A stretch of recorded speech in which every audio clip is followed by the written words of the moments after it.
கொலை பண்ணதா சொன்ன அந்த சைக்கோக்குள்ளர் ஏன் சார் போகும்போது அந்த செல்போன் எடுத்துட்டு போயிருக்கூடாது? இது வரைக்கும் அவன் கொலை செஞ்ச இடத்துல இருந்து உயிரை தவிர வேற எந்த உடமையும் எடுத்துட்டு போகலன்றதுக்கு ஆதாரம் இருக்கு. அந்த செல்போன் டெஃபினட்டா இங்கதான் சார் எங்கேயாவது இருக்கு.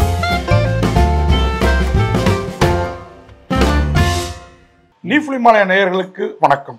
நான் உங்கள் பத்திரிகையாளர் ஆர்.எஸ். கார்த்திக். என் அருகில சக்தி சரவணன். வணக்கம். நாங்கள் ரெண்டு பேரும் இந்த வீடியோவில் விமர்சன விவாதம் பகுதியில் பார்க்க இருக்கிற படம் வில். வில் வில்லுன்னா இந்த வில் அது கிடையாது, அது கிடையாது. வில் பவர் எழுதி கொடுக்கறது.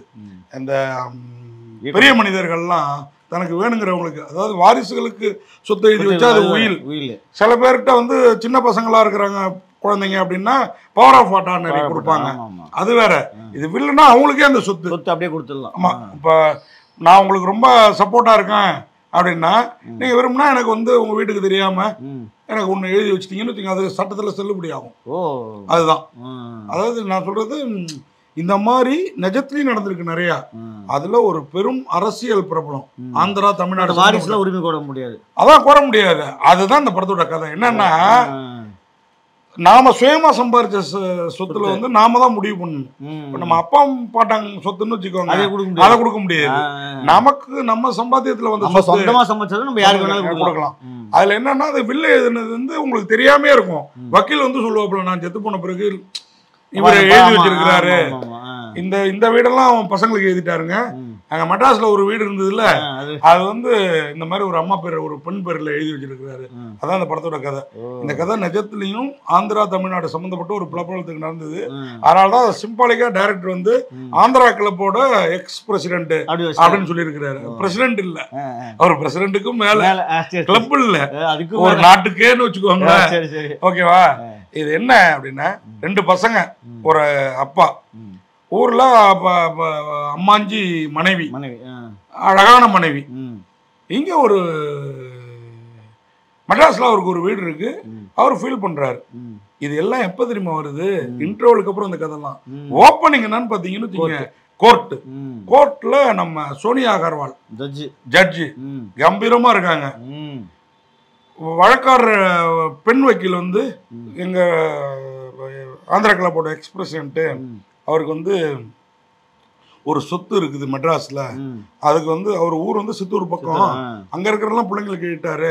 இங்க ஒருத்தவங்களுக்கு வில்லு எழுதி இருக்கிறாரு, அந்த வில்ல அவங்க வேணான்னு திருப்பி கொடுக்குறாங்க. அவங்க இவங்க தானே ஒரு பொண்ணை கொண்டு வந்து நிறுத்துறாங்க.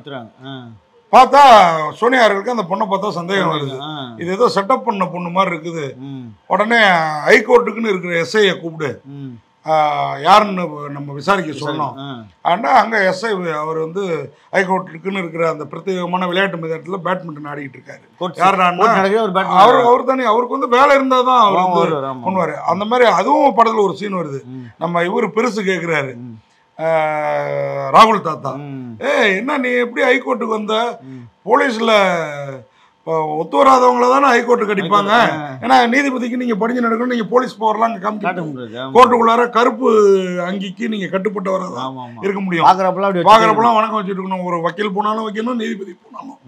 உன்ன எப்படி போட்டாங்க அப்படின்னா, வெளியில இருக்கவங்க போட்டாங்க அப்படின்னா, வெளில இருக்கவங்களுக்கு என்ன பிடிக்கல, எனக்கு வாங்க பிடிக்கல, புரியுதா உங்களுக்கு? லஞ்சம் வாங்க பிடிக்கல அப்படிங்கிறாரு. அதனால நேர்மையா இருக்கிறவன தண்ணி இல்லாத காடு மாதிரி ஹைகோர்ட்டுக்கு, இந்த மாதிரி கோர்ட்டுக்கு போலீஸா போட்டாங்க.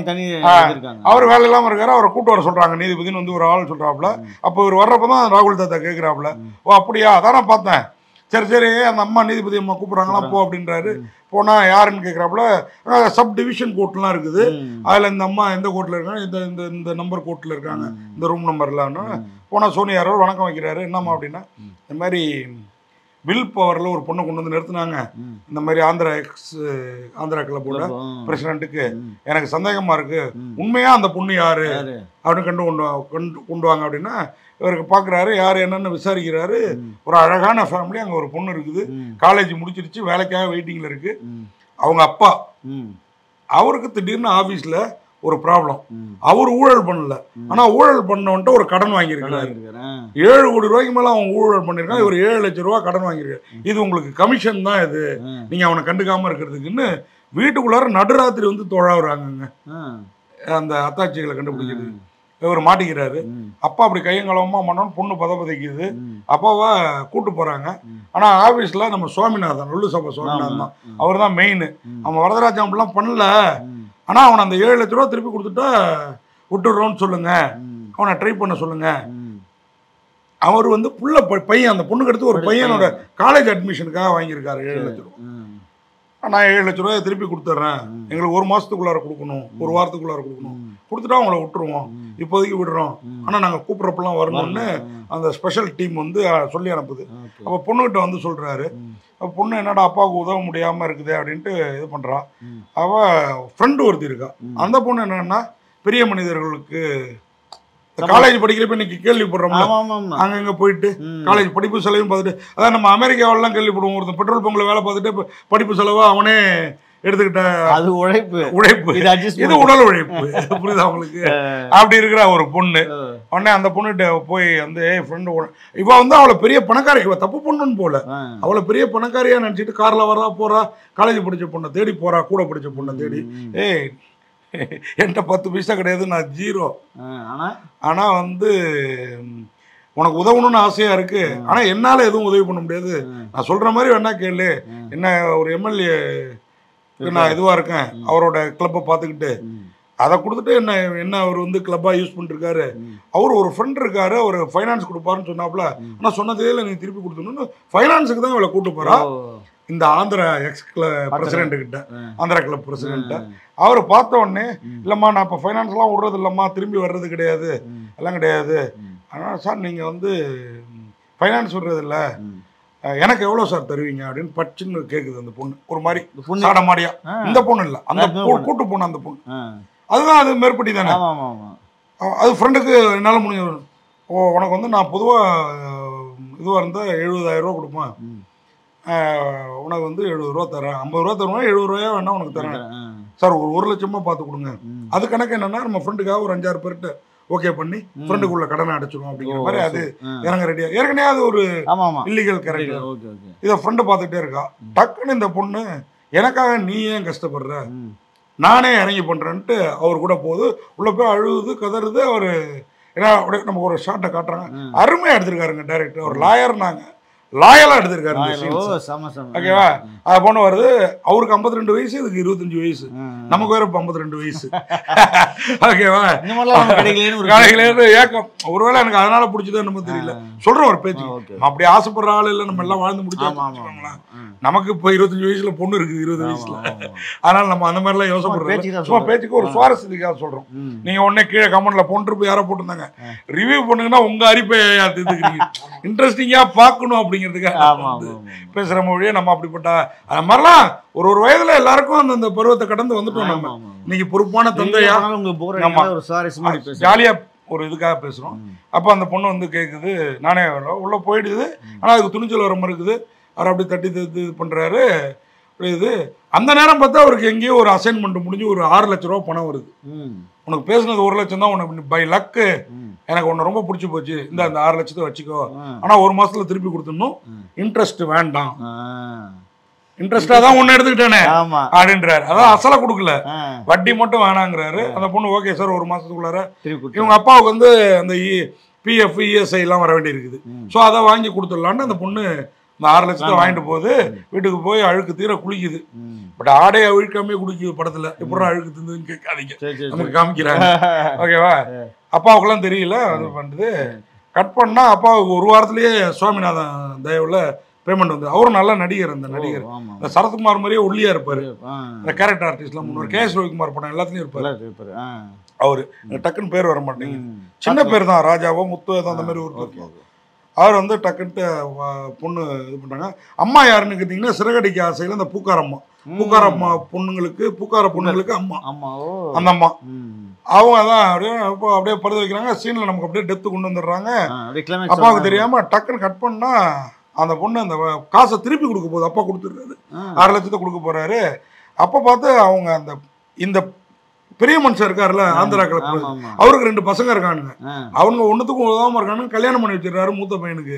அவன்கிட்ட சொல்றாரு, டேய் உன் மாமனார் கேட்குறாருலாம் என்கிட்ட சொத்தெல்லாம் பிரித்து கேட்கக்கூடாது, இது என் சொத்து, நான் கொடுக்குறப்ப தான் கொடுப்பேன். இப்போ மெட்ராஸில் உங்களுக்கு எதுக்குப்பா வீடு, அதெல்லாம் நீ பேசக்கூடாது அப்படின்னு சத்தம் போடுறாரு.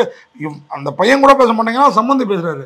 சம்மந்தி பொண்ணு கொடுத்தீங்களா, பொண்ணை பட்டினி போடாம வாழ வச்சிட்டு இருக்கோமா, அதோட இருக்கணும், இதெல்லாம் பேசக்கூடாது அப்படிங்கிறாரு. கட் பண்ணா டக்குன்னு ஒரு நாள் மர்காயா நம்மால் 52 வயசுக்காரரு, நமக்கு வேற 52 வயசு, இதையும் சிங் பண்ணிக்கிங்கப்பா. மர்காயா ஆயிடுறாரு. என்னடா அப்படின்னு பாத்தீங்கன்னா கூட்டு போய் ஹாஸ்பிட்டல்ல சேர்க்குறாங்க. செலவு பண்ணவே காசு இல்லை, பொண்ணு வந்து நகையெல்லாம் வச்சு கொடுக்குது, நமக்கு தான் இவ்வளவு சொத்து இருக்குது வந்துடும் அப்படின்னு சொல்லிட்டு மருமக பொண்ணு. கிராமத்துலாம் உங்களுக்கு தெரியும்ல, சித்தூர் மாதிரி மாந்தோப்பு இருக்கும், கையில சொத்தா இருக்கும். அப்ப இவர் அதுக்கு ஒரு ரீசன் சொல்றாரு, நான் மெட்ராஸ்ல தான் படித்தேன் வாழ்ந்தான் போனேன்ட்டு. அப்ப இந்த சொத்தையும் இது பண்ணணும்னு பார்த்தா வக்கீல் வராரு, வக்கீலுக்கு பேசு அப்படின்றாங்க. அந்த அம்மா ஒரு வெள்ளாந்தியா இருக்குது, பசங்க பேசுறாங்க, பசங்களும் வெள்ளாந்தி தான். இன்னொரு பையன் ஒன்றுத்துக்குமே லாய்க்கல, நம்ம மீடியாவிலாம் சுத்திட்டு இருப்பாப்புல, வந்து வராப்புல. என்னடான்னு பாத்தீங்கன்னா 2 பசங்களும் எல்லா சொத்தும் உங்களுக்கு எழுதிட்டாப்ல, ஆந்திராவில் இருக்கிறலாம், மெட்ராஸ்ல இருக்க வீட்டுக்கு மட்டும் ஒரு பொண்ணு பேர்ல எழுதியிருக்கிறாப்புல. அந்த பொண்ணு யாருன்னு தெரியல. அப்போ ஒரு ஐடியா பண்ணி வக்கீல் மூலயமா அந்த பொண்ணை தான் வில் பவருக்கா ஒரு போலியா ஒரு பொண்ணை கொண்டு போய் நிறுத்துறாங்க. அதை தான் சோனியா அகர்வால் கண்டுபிடிச்சது. உண்மையான பொண்ணை கொண்டு வாடான்னா இந்த பொண்ணு எப்படி கொடுத்தாருன்னா கதை, இந்த பொண்ணுக்கு ஏன் கொடுத்தாரு, இது கொடுத்தாரு. இந்த பொண்ணு பாத்தீங்கன்னா கோத்தகிரியில வாழ்க்கப்பட்டு அங்க புருஷன் சரியில்லாம இது ஒரு எப்படியா கல்யாணம் பண்ணி வைக்கணும் பையனுக்குன்னு இந்த பொண்ணு அவருக்கு ஒரு பெரிய மட்டும் கோத்தகிரியில பெரிய வீடு வச்சிருக்காருன்னா ஊட்டி கோத்தகிரியில அவர் எவ்வளவு எஸ்டேட் மாதிரி வீடு இருக்குது. அவர் பாத்தீங்கன்னா போயிட்டு வாமா, இந்த போலீஸ் இதெல்லாம் ஸ்க்ரூட்டனைஸ் பண்ணி அங்க போனா போலீஸ் கூட அவங்க மாமனார் அனுப்பி வைக்கிறாரு. அம்மா நீ விக்ராந்த் கூட போயிட்டு, அவர் விக்ராந்த் தான் அந்த எஸ்ஐ, போயிட்டு என்னன்னு பாத்துட்டு வாமா அப்படின்ட்டு பார்த்தா கட் பண்ணா கிளைமாக்ஸ்ல ஒண்ணுங்க. இந்த வில் பவர் ஏன் எழுதினாருன்னா இவருக்கு வாரிசையே அந்த பொண்ணு வயிற்றுல சுமந்துருக்குது, அதை கலைச்சுதான் இல்லையா. கிளைமாக்ஸ்ல கார்டு போடுறாரு டைரக்டர் வேற லெவல்ல. இந்தியாவில் பல லட்சம் குழந்தைகளை இந்த மாதிரி முறை இல்லாம பெத்து இது பண்றாங்க, கருவை கலைக்க முயற்சி பண்றாங்க, கருவை கலைச்சிடுறாங்க. ஆனா இந்த பொண்ணு துணிச்சலா பெத்துக்குச்சு. பல தம்பதிகள் குழந்தை இல்லாம இருக்காங்க. உங்க குழந்தைய இப்படி கலைக்காதீங்க, பெத்து இந்த மாதிரி குழந்தை இல்லாத தம்பதிகள் ஃபெர்டிலைசேஷன் சென்டர் எல்லாம் எக்கச்சக்கமா ஆகி போச்சு. ஆனாலும் குழந்தை பிறக்கிறது மட்டும் முடிய மாட்டேங்குது, குழந்தை கிடைக்கல. இயற்கையில செயற்கையாகவும் கிடைக்க மாட்டேங்குது, எல்லாருக்கும் எல்லாம் கிடைச்சிடாது, செயற்கையா கூட சில பேர் கிடைக்கல அப்படின்றத சொல்லி இது பண்ணிருக்காங்க. எனக்கு அங்க மட்டும் தான் ஒரு நெருடல். இயற்கையா குழந்தை கிடைக்கல நல்ல தம்பதிகளுக்குங்கிறதுக்காக இப்படி முறையில்லாத குழந்தைகளை பத்தி சொல்றீங்களா, வளர்த்து கொடுக்க முடியுமா அப்படின்னு ஒரு கேள்வி இருந்தது. ஆனாலும் இந்த படத்தை லாயெல்லாம் அந்த லாயர் இயக்கி இருக்கிறாரு. படத்தோட டீம் மொத்தத்தையும் சொல்லிடுறேன். சிவராமன் அவர் தான் டைரக்டர், அந்த லாயரு. விக்ராந்த் கதை, விக்ராந்த் தான் அந்த ஹீரோ, எஸ்ஐ ஸ்க்ரூட்டனைஸ் பண்ணி கண்டுபிடிக்கிறார். இந்த பனையார் வீட்டுக்கு, இந்த பெரிய மனுஷன் வீட்டுக்கு போனா அவங்க பிள்ளைங்க எல்லாம் அவர் அடிக்க வருவாங்க, வேலையெல்லாம் அத்தனை பேர் வேலை செய்வாங்க, எல்லாம் அவர் அடிக்க வந்தா விக்ராந்த் அங்க ஒரு ஃபைட்டு வேற லெவல்ல இருக்குது. இந்த படத்துக்கு மாண்டேஜ் சாங் நிறைய வருது, அது இல்லாம 2 சாங் இருக்குது, எல்லாமே கலைக்குமார். ரொம்ப நாளைக்கு அப்புறம் நான் சொன்னேன்ல KS ரவிக்குமார் உதவியாளர் ஒரு விக்ரமன், KS ரவிக்குமார்ட்டெல்லாம் அவர் தான் எழுதியிருக்கிறார். பத்திரிகையாளரும் கூட, அருமையா இருக்கு பாட்டு. சோனியா அகர்வால் ஜட்ஜா மிரட்டி இருக்காங்க. ஃபர்ஸ்ட் இங்கிலீஷ் படம் பாக்குற ஃபீலிங், ஓப்பனிங்கும் கிளைமாக்ஸும். அதை கூட யாரோ கேட்டாங்க, ஆனா கோர்ட்ல அப்படிதான் இருக்கும் அப்படின்றாங்க. அலக்கியா அதுதான் அந்த பொண்ணு, இந்த தப்பு பண்ற துணியை பொண்ணு. பிரமாமா ஆள் சுமாரா தான் இருக்காங்க, அருமையா நடிச்சிருக்காங்க. ஆமா, இசையமைப்பாளர் சௌரப் அகர்வால் வேற லெவல்ல மியூசிக் போட்டிருக்காரு. கலைக்குமாரை வந்து பயன்படுத்திருக்கிறதுலே அவர் எவ்வளவு டேலண்ட்ங்கிறது, மியூசிக் டைரக்டரும் டேலண்ட்ங்கிறது தெரியுது. இந்த படத்துக்கு ஒளிப்பதிவு TS பிரசன்னா, G தினேஷோட எடிட்டிங்கு, அதே மாதிரி இயக்குனர் மணி அவர் தான் வந்து கலை இயக்குனர், வேற லெவல்ல பண்ணிருக்காங்க. நடன இயக்குனர் அபு சாலஸ். அந்த பொண்ணு ஃபர்ஸ்ட் ஒட்டம் இருக்குதுங்க. ஏன்னா இந்த மாதிரி ஒரு விஷயத்துக்கு ஒதுக்குற பொண்ணு பாத்தீங்கன்னா சுமாரா தான் இருக்குது, ஆனா அது பண்ற விஷயங்கள்லாம் அவ்வளவு அப்புறமா கதையோட ஒன்று வச்சிடுறாங்க. இந்த பொண்ணை அழைச்சிட்டு போற பொண்ணு கொஞ்சம் அழகா இருக்குது, ஆனா இந்த பொண்ணு கலையா அர்ச்சனா ஸ்டைல்ல இருக்காங்க, அழகா பண்ணிருக்காங்க. மொத்தத்துல இந்த படம் வில் வேற என்ன வெல் அப்படின்னு சொல்லி வெல்லவும் சொல்லி விடைபெறுறோம். நன்றி, வணக்கம். இந்த வீடியோ உங்களுக்கு பிடிச்சிருந்தா லைக் பண்ணுங்க, கமெண்ட் பண்ணுங்க, ஷேர் பண்ணுங்க, சப்ஸ்கிரைப் பண்ணுங்க.